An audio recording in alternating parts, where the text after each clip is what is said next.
Former President Donald Trump is working to connect Vice President Kamala Harris to the chaotic and deadly withdrawal of U.S. soldiers from Afghanistan. Joe Donlan joins us. The conventions are over. The campaigns are now going after each other. That's right. Off we go, right? Yep. The balloons have dropped. They've all been popped. Now it's time to go. And there aren't many days left until the election. And that includes the debate next month. Harris and Trump are scheduled to face off on September 10th.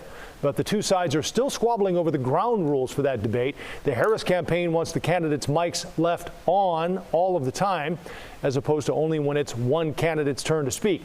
While Trump says he does not want the debate to be moderated by ABC News, as is currently scheduled. He says the network is biased against him. Present. Oh! Former President Donald Trump stood alongside family members of service members killed during the U.S. withdrawal from Afghanistan and laid a wreath at Arlington National Cemetery. It was 3 years ago today. A suicide bomb attack at the Kabul airport killed more than 100 Afghans and 13 U.S. service members. Speaking to National Guard Association members in Detroit, Trump looked to blame Vice President Kamala Harris for the pullout. Caused by Kamala Harris, Joe Biden, the humiliation in Afghanistan set off the collapse of American credibility and respect all around the world. During his administration, Trump signed a withdrawal agreement with the Taliban that the Biden administration carried out. Vice President says she was that last person in the room on that decision. Is that failure also hers? We've got to stop assigning partisan blame on fundamental things like our national security.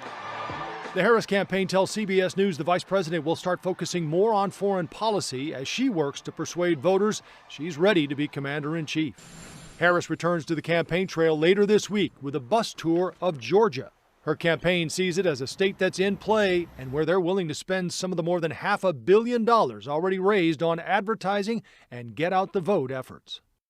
Meantime, Special Counsel Jack Smith is asking a federal appeals court to bring back Donald Trump's classified documents case. It was dismissed last month by a judge who said Smith's appointment as special counsel was unconstitutional. So the wheels are in motion, literally, on buses and campaigns all across the country. We'll see them in states they think are important. Again, interesting, they'll be in Georgia.